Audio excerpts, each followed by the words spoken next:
ኤክሴል ራሱ አውቆ ቴብል እየሰራ ከምናስገባው መረጃ እኩል እንዲሄድ ከፈለግን ኤክሴል ላይ ምን ማድረግ እንዳለብን ዛሬ እናያለን። ኤክሴል እንግዲህ ራሱ በየሴሉ ቴብል ስለሌለው ስንጽፍ ዳታ ስናስገባ እየተከተለን ቴብል እየሰራ እንዲሄድ የሚከተለውን ቅድመ ሁኔታ መከተል አለብን።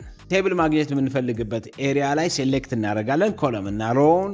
ከዛ በኋላ አልት ኤች ኤል ኤን ከዛ በኋላ ኒው ፎርማት የሚል ሰሌዳ ይከፈትልናል። እሱ ላይ ዩዝ ኤ ፎርሙላ ቱ ዲተርማይን ዊች ሴልስ ቱ ፎርማት እሱን እንመርጣለን። ባት ቦታው ላይ ሄደን የመጀመሪያውን ሴል ሴሌክት እናደርጋለን። ከዛ በኋላ F4ን 2 ጊዜ እንጫነዋለን። ከዛ በኋላ ከስር ፎርማት የምትላለች ፎርማት ላይ እንሄድና ቦርደር የሚለውን ሴሌክት እናደርጋለን። ከዛ በኋላ አውትላይንን ጨርሰናል። ኦኬ ብለን እንወጣለን ማለት ነው።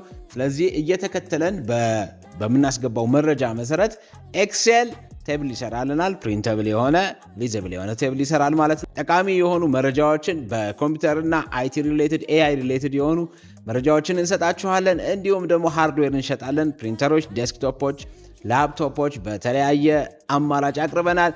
ሶላር ሶሉሽንም ከፈለጉ መስቀል አደባባይ የሚመጡ ወይም 0908 33 33 33 ብላችሁ ብትደውሉ እናስተናግዳችኋለን። ይመቻችሁ። ሰላም ሁኑልን። ኖታ